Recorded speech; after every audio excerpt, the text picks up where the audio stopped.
O nosso item número 4 refere-se à estrutura mental das células.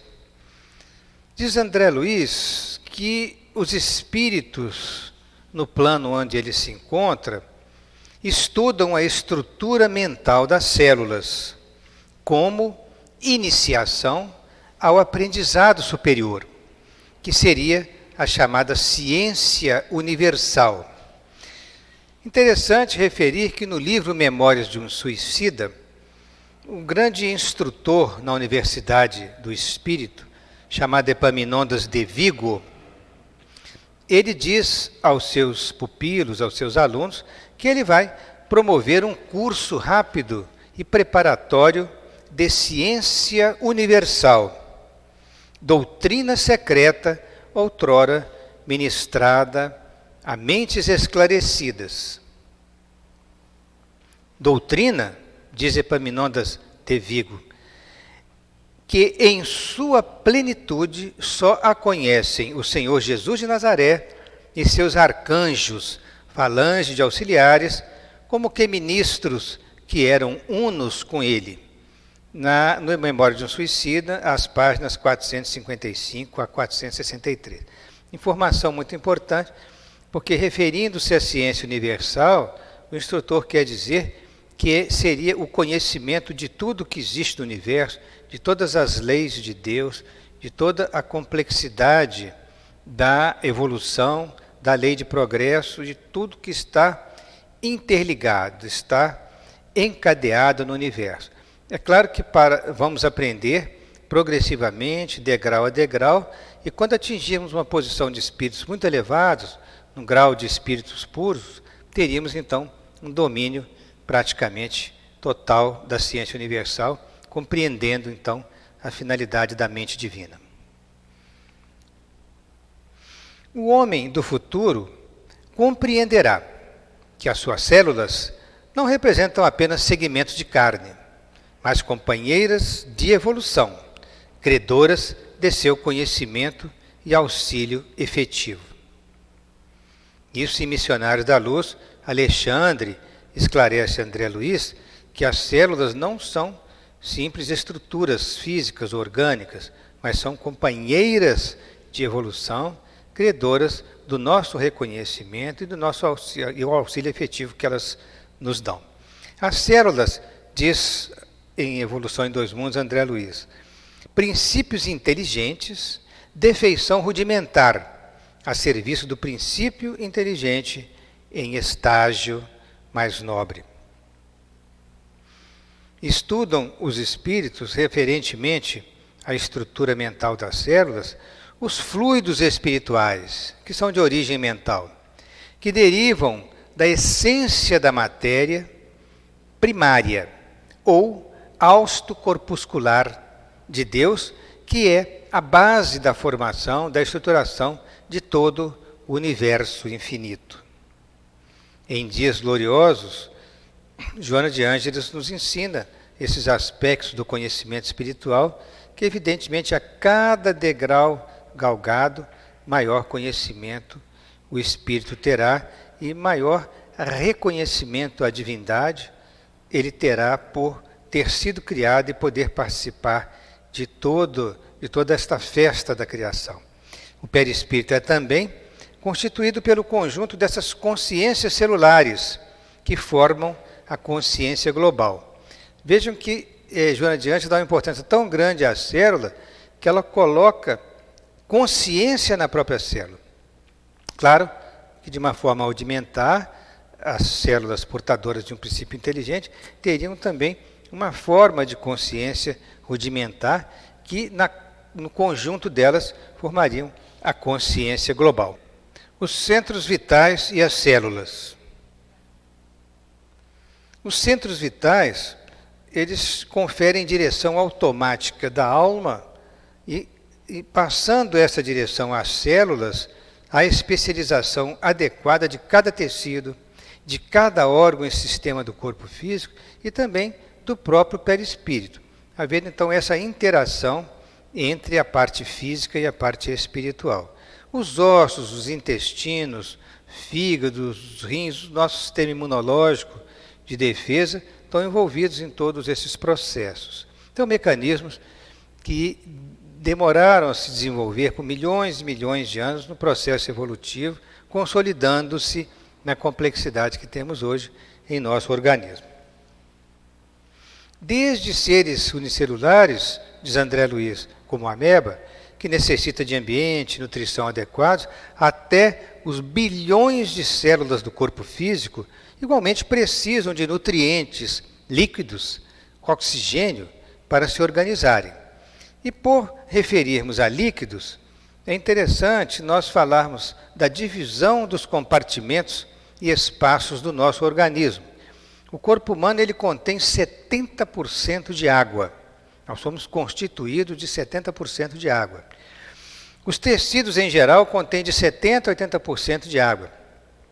O plasma sanguíneo, 90%, é líquido.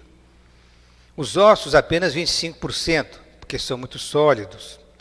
A gordura, por incrível que pareça, é o tecido do nosso organismo que tem menor quantidade de água, porque as células são quase que totalmente preenchidas pela gordura e há pouco espaço para a água nelas, 10%. O protoplasma vem a ser o que? É o conteúdo celular vivo. Tudo que está dentro da célula é o protoplasma. Ele contém o citoplasma e o núcleo. Quanto à composição de água nos diversos órgãos e tecidos, agora vendo cada órgão, é interessante nós citarmos que 75% do cérebro é constituído de líquidos. Já no coração, 75% também. Os pulmões, 86%. O fígado, 86%. Os rins, 83%. O sangue, 81%. E, finalmente, os músculos, 75%. Exemplo de constituição líquida, mas significando que o nosso organismo, no seu conjunto, ele constitui-se de 70% de água, conforme já referimos. Esses compartimentos, ou espaços do organismo, eles podem ser subdivididos da seguinte maneira. Nós temos o espaço intracelular, o intersticial, o intravascular. Os dois últimos, intersticial e intravascular, associados, constituem o espaço extracelular.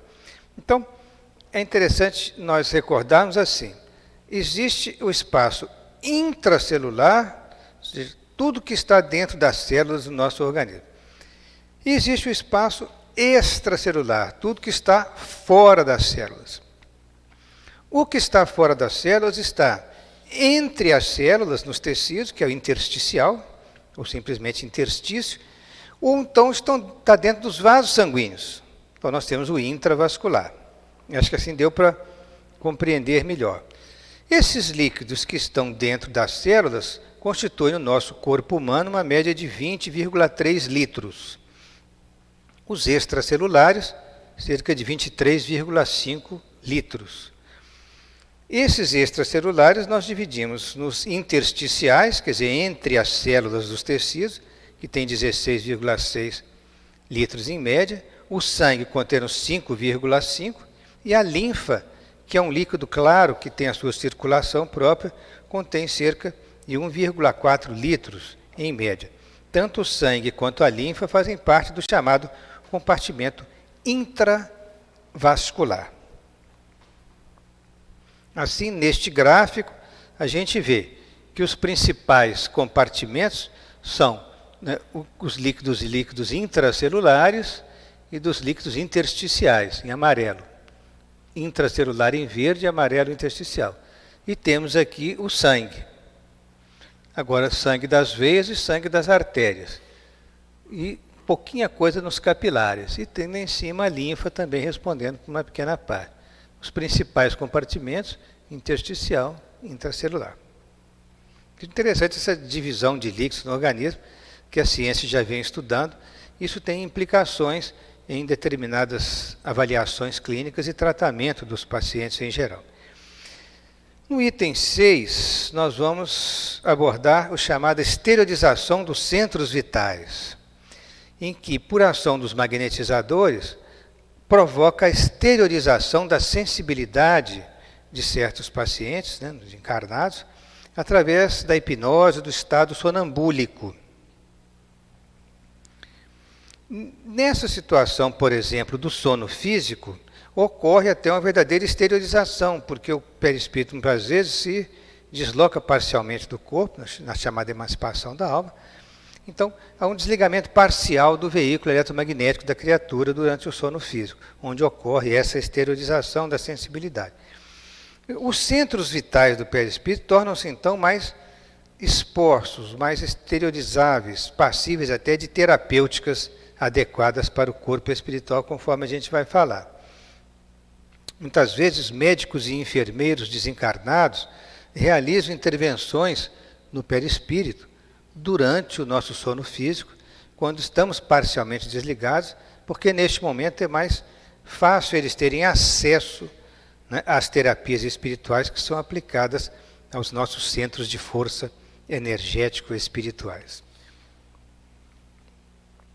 E aí teremos renovações e transformações no nosso comportamento celular pela terapêutica espiritual adotada.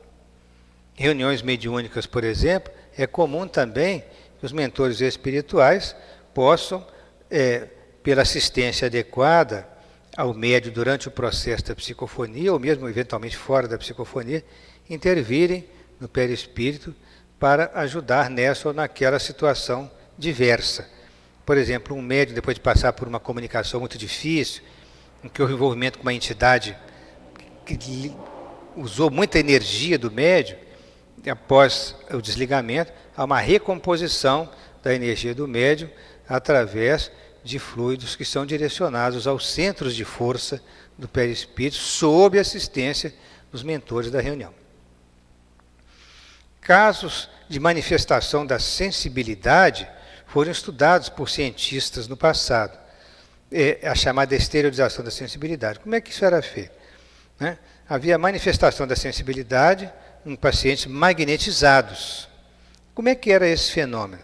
Em que se percebia que ele sentia a alguns centímetros além da pele.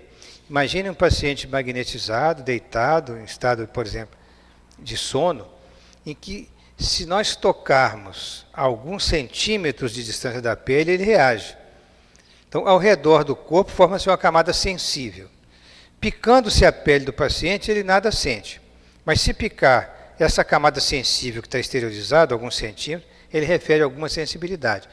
É a isso que os pesquisadores referiram-se como exteriorização da sensibilidade, porque a pessoa percebe algo sensível a alguns centímetros do corpo, não propriamente no corpo. Entenderam? Isso foi estudado pelo francês Paul Jouard, em 1892, e também, agora já um pesquisador que alargou mais as pesquisas, dando a essas pesquisas uma forma clássica, foi Albert de Rochat, que tem vários livros publicados sobre o assunto, inclusive traduzido pela Federação Espírita Brasileira. Isso segundo consta do Dicionário de Parapsicologia e Metapsíquica e Espiritismo de João Teixeira de Paula. Então, eu recordando, isso é muito interessante, se você falar a exteriorização da sensibilidade. O paciente magnetizado em certas situações, quando tocado a alguns centímetros da pele, ele sente naquele ponto, mas às vezes não sente na pele. Por isso que se diz que está exteriorizada a sensibilidade. Então, no caso do desdobramento perispírito, é mais fácil abordar os centros vitais e fazer as terapêuticas necessárias, espirituais. E como recordamos aqui, já que é importante a gente citar casos, para a gente fixar mais o aprendizado, nós citamos o caso de Zélia e Ernesto. Ernesto, segundo marido de Zélia, Zélia era viúva de André Luiz. E depois ela casou-se com esse segundo marido, Ernesto. E ele teve uma pneumonia extremamente grave. Quando André Luiz, então, pede licença lá em nosso lar para visitar a família, a primeira vez, depois de muitos anos que ele está na colônia, que ele recebe a permissão para visitar a família, ele chega lá e, para surpresa dela, vê ela com o segundo marido, mas vê que o segundo marido está muito doente, uma situação muito grave, portador de uma pneumonia, que o médico acha que a situação está muito séria, ele pode até vir a desencarnar daquela doença. Então, André Luiz apela para Narcisa, que é sua enfermeira amiga do nosso lar, uma pessoa assim, muito ligada a ele, como se fosse uma verdadeira irmã. Ele chama a Narcisa pela prece, para que possa ajudar no tratamento ao perispírito deste Ernesto, através de recursos da natureza. Então, está no capítulo 49 e 50 de Nosso Lar. Narcisa, vindo de imediato, convoca espíritos especializados nos trabalhos de fluidos da natureza, e o Ernesto, desligado do corpo físico, recebe toda essa terapêutica espiritual adequada, com limpeza dos pulmões, através de fluidos adequados da natureza e fluidos que os próprios espíritos trouxeram, e ele acordou de manhã muito melhor, a ponto de o médico ficar também surpreso com a melhora dele. Teve o caso também de Poliana e Sabino, que está relatada no livro Ação e Reação, no capítulo 13. Sabino reencarnado na condição de uma pessoa de total deficiência mental, um estado grave de idiotia. Ele é descrito como um anão disforme, dependia inteiramente da mãe dele, Poliana. Estavam ligados por situações graves do passado. Mas essa Poliana, mãe dele, adoeceu severamente e apresentava uma alarmante arritmia cardíaca, como está descrito no livro. E ela tinha risco de desencarnar até. Se ela desencarnasse, evidentemente que o filho dela também desencarnaria, porque eles moravam numa casa muito simples, meio rural, e se ela desencarnasse lá, até descobrir que ela desencarnou, o filho já ia até morrer também de fome ou de sede, sem atendimento. Então, Silas faz uma prece muito tocante e surgem, em pouco tempo, 5 espíritos amigos que atenderam de imediato ao tratamento, ao chamado, trataram o corpo espiritual com fluidos de plantas e energias imponderáveis da natureza, de tal forma que essa mãe depois acordou muito melhor, em condições de ela mesma sair e buscar o socorro para si própria e para o seu filho. Interessante esses tratamentos da terapia espiritual. Nós sabemos que a natureza do mundo espiritual é muito mais diversificada, muito mais rica do que a nossa, contendo recursos terapêuticos. Ora, se nossa flora, né, medicinal contém elementos ricos, a ponto de constituir um ramo da ciência chamado fitoterapia, principalmente da medicina chinesa, que tem muitos preparados, chás, formulações de fitoterapia, e que com isso consegue melhorar várias doenças. Imaginem os recursos da natureza no mundo espiritual, muito mais adequados e muito mais aprofundados do que os nossos. No nosso planeta, muitas plantas medicinais são cultivadas em horticultura especializada para produzir as ervas para tratamento de doenças variadas.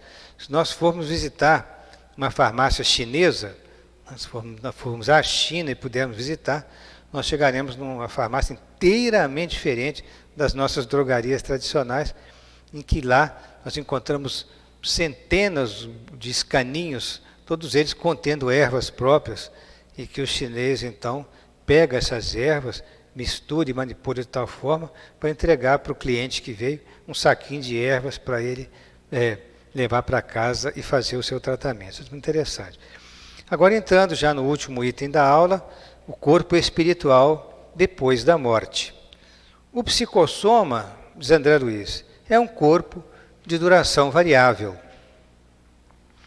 Segundo, ele sofre essa variação porque está de acordo com o progresso emocional e cultural do espírito. E ele sofre transformações após a desencarnação, que são transformações naturais pelas leis que regem essa passagem para o mundo espiritual, principalmente no centro gástrico, produzindo a diferenciação nutricional, que já fizemos referência neste capítulo, e também do centro genésico, quando há sublimação do amor, quando há comunhão das almas no matrimônio divino, que gera progresso no reino do Espírito. As criaturas que se amam verdadeiramente, que se encontram após a desencarnação, elas estão juntas no mundo espiritual e lá elas desenvolvem uma série de trabalhos, sublimando, né, a sua energia sexual através de trabalhos inúmeros em benefício do progresso da nossa Terra e também de instituições do mundo espiritual. O perispírito evolui tanto na Terra quanto no mundo espiritual. Isso é uma coisa fácil de nós compreendermos. Ele pode sofrer alterações. E essas alterações podem se refletir como queda mental devido ao remorso. Ele entra no estado de adinamia, como se ele ficasse mais paralisado. Tem casos que nós vemos em André Luiz em que espíritos que estão dormindo, Eles desencarnam, não sabem que desencarnaram e ficam lá em instituições próprias, em sono profundo, e vão demorar muito a acordar após a desencarnação, porque eles entram nesse estado de adinamia e ficam ali como numa situação de inconsciência até que possam acordar. Ou mesmo que eles não estejam dormindo, eles entram num estado em que necessitam de uma terapia espiritual devido a essa queda que eles apresentam pelo remorso. Podem até nem estar dormindo, mas estão inativos, vamos dizer assim. E tem os casos opostos de delírios da imaginação que se refletem na hiperdinamia. Então é uma hiperatividade daquele espírito, mas de uma forma descontrolada, de uma forma em que há desequilíbrio. Pode esse perispírito desgastar-se, ou seja, perder a forma, por um motivo qualquer, de fixação do seu pensamento, de ideia fixa, ou pode restringir-se com o auxílio de espíritos especializados, visando a reencarnação, que a reencarnação vai ajudar a normalizar o seu veículo perispiritual que se encontra em distonia, em desequilíbrio. Existe até a chamada segunda morte, que é dita como corpo de duração variável. Isso é dito por espíritos superiores que informam. No caso, por exemplo, está André Luiz em aprendizado, e no livro Libertação, o instrutor Gubbio informa para ele que tem conhecimento de entidades que perderam o corpo espiritual, conquistando planos mais altos na evolução. O próprio André Luiz tem conhecimento de alguns missionários que partiram para planos elevados, mas que não necessitavam mais da estrutura, da forma do corpo espiritual, né? Eles perdem esse veículo, evidentemente, que eles continuam com o veículo mental, mas eles não têm necessidade da forma humana mais. O perispírito, diz o instrutor Gubbio, ele é transformável e perecível. Uns se desfizeram dele, do veículo espiritual, rumo a esferas sublimes, a esferas elevadas, cuja grandeza, por enquanto, não nos é dado sondar. E outros submeteram-se a operações redutivas e desintegradoras dos elementos perispiríticos para renascerem na Terra, está em Libertação, da página 85 e 86. Interessante essas transformações do perispírito. Então, numa chamada segunda morte, seja porque o espírito evoluiu tanto que vai para planos muito elevados, que não vai mais necessitar da forma humana, ele perde a forma, mas ele continua com seu corpo mental, evidentemente, e pode, através da reencarnação, por operações magnéticas redutivas, desintegradoras, prepara um veículo, ele perde muito dos componentes naturais dele e sofre uma redução muito grande para se ligar no mecanismo da fecundação na reencarnação. Então é onde o perispírito sofre uma mudança muito grande também neste período. Claro que depois, com o desenvolvimento do corpo físico, ele readquire novamente a forma natural, ligada àquele corpo físico em desenvolvimento. Outros ainda, aí já tem uma classificação dos espíritos que estão em condição mais inferior. Outros ainda, os espíritos ignorantes, os maus, os transviados e os criminosos, também perdem um dia a forma perispiritual. Perdem transitoriamente, claro. Como? Ele se transforma nas formas ovoides, mais ou menos do tamanho de um crânio humano, conforme consta no livro Libertação. Eles perdem porque eles entram num processo de auto-hipnose e ficam com uma ideia fixa, depressiva, e acabam perdendo o controle mental sobre a forma. Até o homem primitivo, que está imantado aos seus semelhantes e teme o mundo espiritual que ainda desconhece, ele entrega-se a uma espécie de monoideísmo auto-hipnotizante, que é provocado pelo pensamento fixo, depressivo, pela vontade constante que ele tem de retornar ao corpo, porque quando ele desencarna, ele não conhece o mundo espiritual ainda, mas ele só conhece a vida da tribo, dos seus seres com quem ele convive, seus familiares. Então ele fica com aquela ideia fixa, depressiva de querer voltar, a forma humana se retorna, se encolhe, vamos dizer assim, volta ao formato do corpo mental, como se fosse um ovoide. Sem estímulos externos, André Luiz, os órgãos do corpo espiritual se atrofiam e se voltam para a sede do governo mental. A sede do governo mental é que dá o formato ovoide, a modificação do corpo espiritual. O desencarnado perde seu corpo espiritual e se transforma num corpo ovoide. Esse corpo ovoide ele expressa o corpo mental do espírito, que contém em si todos os órgãos virtuais do perispírito, à semelhança da semente que contém no seu código genético a árvore do futuro. Então, temos informações que em processos obsessivos as formas ovoides são utilizadas por espíritos perversos que conduzem o processo da obsessão e acoplam esses espíritos infelizes que estão em forma ovoide, em situação de sofrimento. Essas inteligências perversas usam desses espíritos nos processos obsessivos.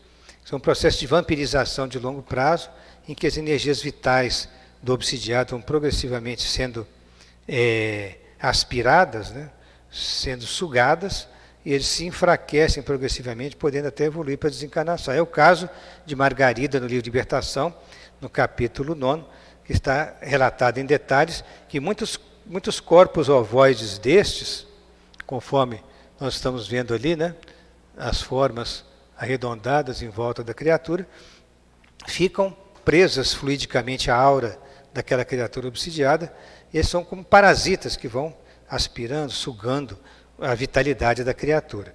Isso também está descrito com o caso de Anacleto. No caso de Margarida, já falamos, e o caso de Anacleto. Está descrito no livro Amanhecer de uma Nova Era, de Manuel Filomeno, de Valdo Franco.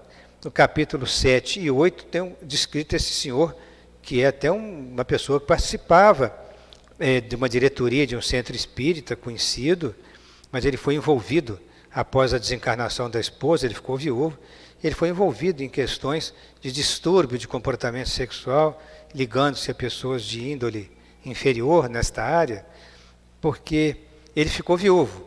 Mas se ele se aproximasse de uma companheira que pudesse, né, ter um relacionamento agradável, fraterno e de amparo entre eles, ele teria uma companheira, um novo casamento e teria uma vida bastante equilibrada até. Mas ele, pelo contrário, ele passou a frequentar pessoas que eram de programa e, enfim, a sexualidade de uma forma assim muito, né, desenfreada. Ele se envolveu com inteligências perversas que causaram nele um processo obsessivo grave, acoplando também ao seu perispírito essas formas ovoides que sugavam a sua energia. Teve que ter todo um processo de tratamento, terapia espiritual, para que progressivamente, com esse envolvimento todo, ele fosse tratado, mudasse a sua atitude íntima, para que pudesse desligar dele, serem desligados dele essas formas ovoides que foram conduzidas a locais de tratamento no mundo espiritual e na tentativa de recuperarem a forma. O que é interessante é que os ovoides, muitas vezes, não recuperam no mundo espiritual a forma humana. Eles precisam de passar pelo processo da reencarnação para que, com a formação de um novo corpo, eles, ao desencarnarem, retornem ao mundo espiritual com a forma humana recomposta. Isso é uma coisa interessante também. O monoideísmo auto-hipnotizante a que nos referimos, que André Luiz se refere, é a situação da imantação do pensamento da criatura mais simples, primitiva, à própria tribo, por não conhecer o ambiente do mundo espiritual, ele pensa insistentemente em voltar para os seus. E ao pensar insistentemente, ficar com a ideia fixa numa coisa só, acaba que ele perde o controle mental sobre a forma e transforma-se, ele ovoidiza-se, por assim dizer, e é atraído automaticamente pela reencarnação no seu ambiente familiar.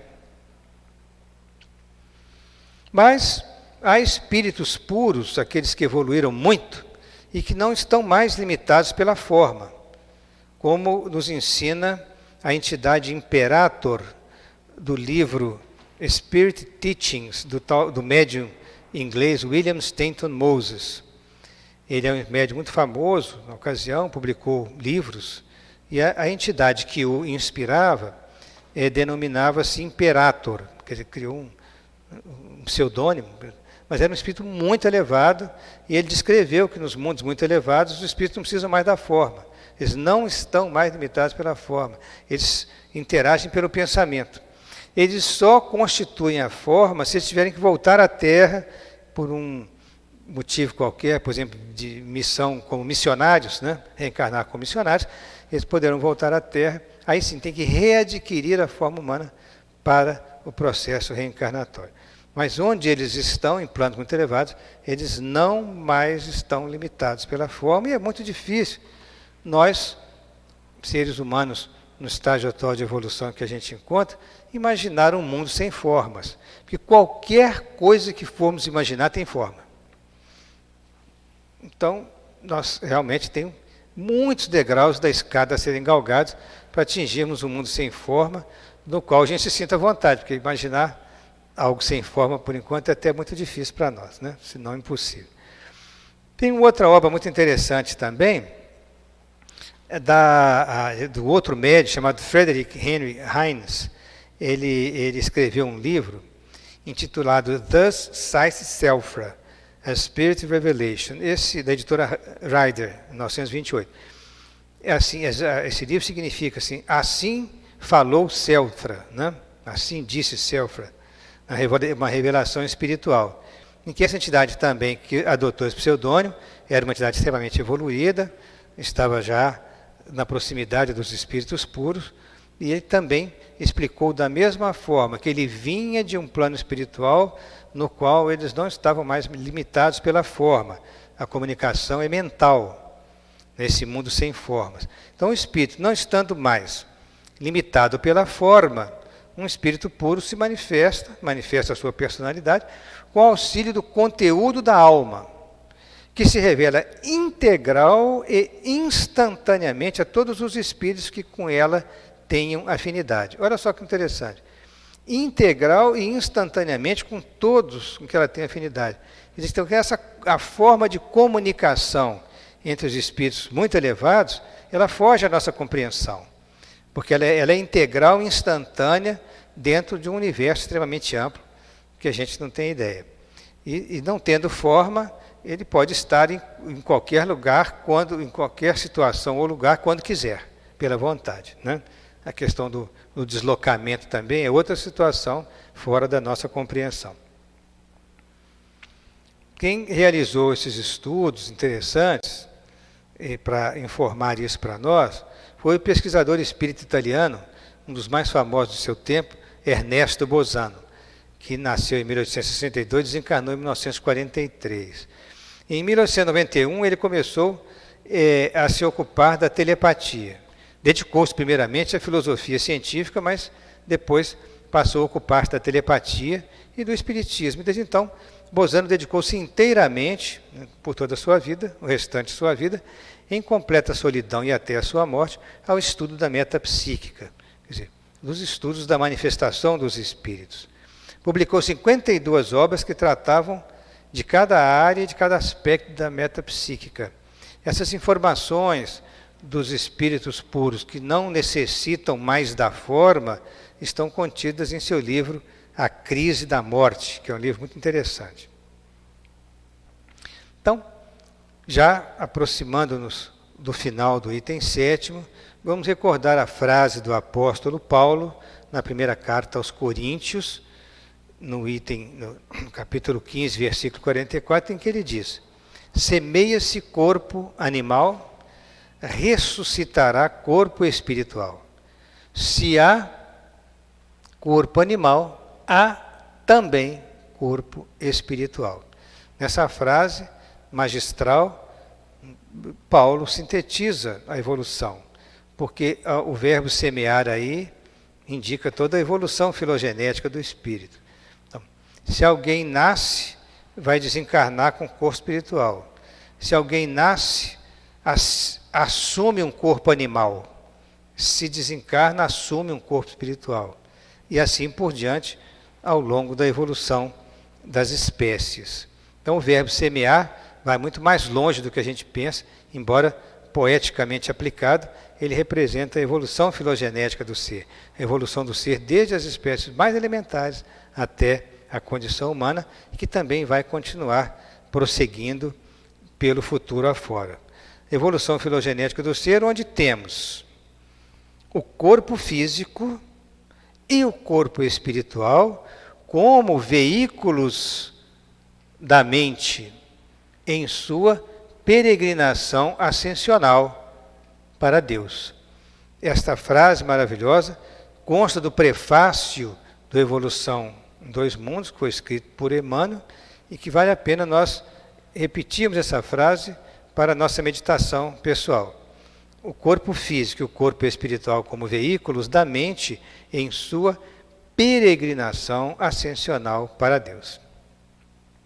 Então, ficamos convidados pelos espíritos que já estão mais à nossa frente para buscar a escada do progresso espiritual, visando ao alcance de planos mais elevados e uma participação mais ampla nossa nos trabalhos da criação, auxiliando dentro das nossas possibilidades. Então, queria agradecer a atenção de vocês e era isso que nós tínhamos que trazer na aula de hoje. Muito obrigado.